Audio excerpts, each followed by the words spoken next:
Hey guys, welcome back to my channel. तो आज मैं लेके आ चुका हूँ रॉबिन का पहला इशू। इससे लेजरस टूर्नामेंट स्टोरी आर्क स्टार्ट होगा, जो कि एक बहुत तगड़ा स्टोरी आर्क है।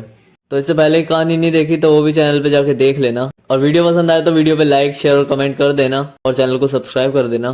तो बिना किसी देरी के लेट्स गेट स्टार्टेड। हमारी कहानी की शुरुआत बैटमैन के नरेशन के साथ होती है। वो कह रहा है, मैं उसकी आंखों में वो देख सकता था जिस पल हम मिले थे। वो ऐसा था जैसे मैं एक शीशे में देख रहा हूँ। जब उसकी माँ उसे मेरे पास लाई थी, ये बात क्लियर थी कि वो बहुत ज़रूरी होने वाला है। उसे हकदार बुलाना भी कम होगा रॉबिन के लिए। उसे कभी इस बात का संदेह नहीं था कि वो एक दिन बैटमैन बनेगा। वो उतना ही ताकतवर था जितना कि वो जिद्दी, और मुझे पूरा यकीन है कि डेमिन अपना ख्याल खुद रख सकता है। पर उसका ये मतलब नहीं कि उसे ये करना पड़ेगा। बैटमैन बैट फैमिली से पूछता है, कुछ खबर मिली? नाइटविंग बताता है, ना टाइटन्स टावर पे कुछ मिला और ना उसने अपने पुराने टीममेट्स को कांटेक्ट करने की कोशिश की है। ड्रेक बताता है, आर्खम असाइलम भी खाली है। बैटगर्ल्स बताती हैं, फार्म पे उसके पेट्स की भी अच्छे से देखभाल करी जा रही है। वो कहीं भी जाने से पहले आखिरी बार यहाँ जरूर आएगा। और एकल बताती है, ना ही वो कहीं देखा गया है, और ना ही उसके अकाउंट्स में पैसे डाले या निकाले गए हैं, और ना ही वो हमारे बनाए इक्विपमेंट्स यूज कर रहा है। उसका कोई नामो निशान नहीं है। बैटमैन कहता है, डेमियन को बहुत अच्छे से ट्रेन किया गया और एकल, पर उसे ट्रेनिंग से ज्यादा कुछ चाहिए। वो मेरे पर गुस्सा है, एल्फ्रेड के साथ जो वो उस वजह से। उसके मामले में मैंने कई गलतियां करी हैं जिन्हें नज़रअंदाज नहीं किया जा सकता। डेमियन ने मुझे आज देखा और उस वजह से मैं यहाँ आया। वो चुनौतियां और हार जो मैंने झेली हैं बैटमैन बनने के लिए। और एकल कहती है, हम उसे ढूंढ लेंगे ब्रूस, हम तुम्हारे बेटे को ढूंढ लेंगे, चाहे वो कहीं भी हो। वहीं डेमियन एक अरीना में किसी से फाइट करने जा रहा है। उसका अपोनेंट बोलता है, मैं जानता हूँ तुम कौन हो लड़के, पर तुम मुझसे नहीं जीत सकते। फाइट शुरू हो जाती है। डेमियन बड़ी आसानी से उसके हर वार को डॉज कर रहा है और उस पर वार भी नहीं कर रहा। उसका अपोनेंट कहता है, मैं हूँ द किंग स्नेक, मैं भले ही अंधा हूँ पर मेरे वार बहुत खतरनाक हैं। मैंने बहुत पैसा बहाया है लीग ऑफ लेजर्स की खोज में, और मैं इतना पास आके एक बच्चे को अपने रास्ते में नहीं आने दूंगा। मैं तुम जैसे छोटे पंछियों से पहले भी लड़ा हूँ। तुमसे डर की बदबू नहीं आ रही है, पर तुम बैटमैन के बेटे हो ना? मैंने तुम्हारे बारे में सुना है। तुम्हारी दोनों फैमिलीज गिर चुकी हैं पिछले कुछ समय में। क्यों ना मैं तुम्हें यहाँ से जिंदा जाने दूं?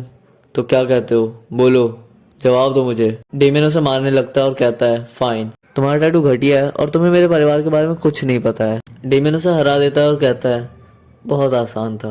वहीं दूर खड़े लीग ऑफ लेजर्स के लोग उसे देख रहे हैं। डेमियन कहीं दूर अकेले शांति से बैठ के मांगा पढ़ रहा है, पर पीछे से एक आवाज आती है, क्या यही वो रहस्य है जिसका आप इंतजार कर रहे थे? आप दुनिया के एक दूर भद्दे कोने में अपने पिता से छुप रहे हैं और लीग ऑफ लेजर्स की खोज में एक के बाद एक लड़ाइयों में हिस्सा ले रहे हैं, पर आपने किंग स्नेक से लड़ने का फैसला किया ताकि आप उसे नीचा दिखा सकें।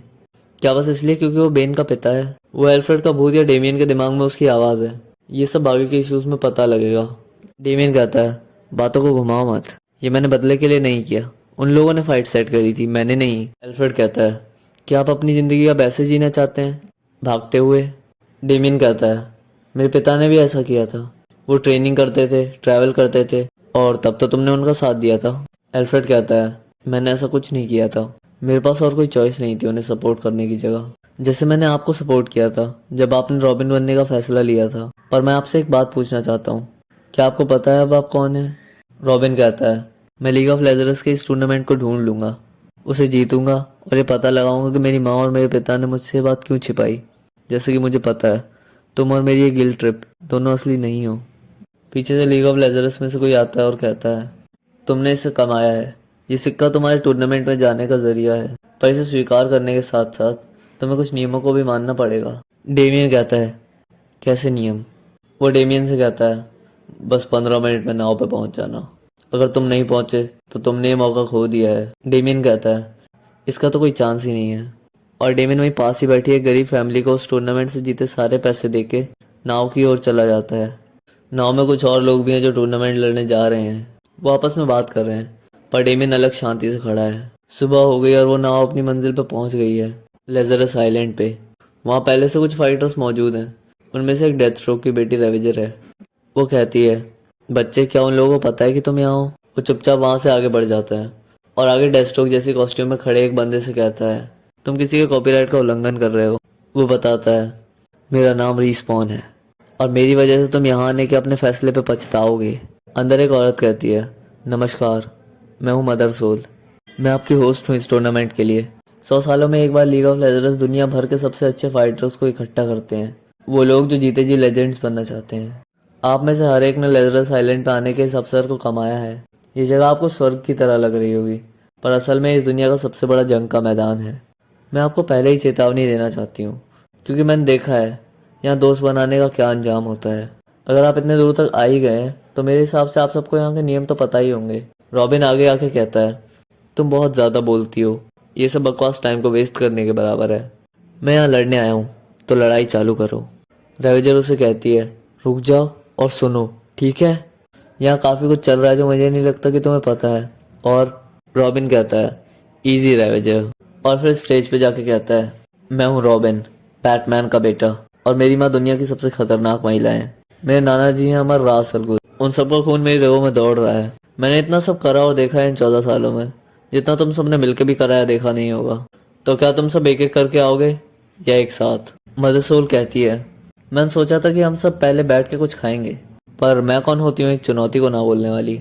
तो क्या कोई इस यंग रॉबिन से लड़ना चाहेगा? पीछे से एक लड़की आती है और कहती है, मैं लड़ूंगी, मेरा नाम है फ्लैट लाइन। वो रॉबिन से बहुत अच्छे से लड़ रही है और वो कहती है, तुम्हारी धड़कन भी अभी एक फ्लैट लाइन ही होने वाली है। डेमियन फ्लैट लाइन के मुंह पे एक मुक्का मारते हुए कहता है, ये सारे फाइटर्स मजाक की आड़ में अपने डर को क्यों छुपाते हैं? फ्लैट लाइन कहती है, नाइस मूव। डेमियन कहता है, मुझे दुनिया पे जीवित कुछ सबसे महान फाइटर्स ने ट्रेन किया है। और फ्लैट लाइन कहती है, और मुझे सबसे महान मरे हुए फाइटर्स ने ट्रेन किया है। मैंने उनकी हार से सीखा है, जो कि मेरे हिसाब से तुम्हारी कमजोरी है। डेमियन कहता है, मेरी कोई कमजोरी नहीं है। फ्लैट लाइन कहती है, सब कहते हैं कि बैटमैन हमेशा जीतता है, तो तुम्हें किसी ऐसे ने ट्रेन किया है जिसने कभी हार का स्वाद चखा ही नहीं है। पर आज हारने के बाद तुम मुझे बता सकते हो कि तुम्हें कैसा लगा? डेमियन उस पर एक मूव मारने जाता है और कहता है, उससे पहले मैं तुम्हें हरा दूंगा। पर फ्लैटलाइन डेमियन का मूव ब्लॉक करती है और कहती है, मुझे नहीं लगता तुम्हें इस टूर्नामेंट का पहला रूल पता है। लेजर साइलेंट पे हम तब तक लड़ते हैं जब तक दोनों में से कोई एक मर ना जाए। और ये कहते ही वो डेमियन का दिल उसके सीने से निकाल लेती है और उसे मार देती है। डेमियन कहता है, बट आई एम डेड।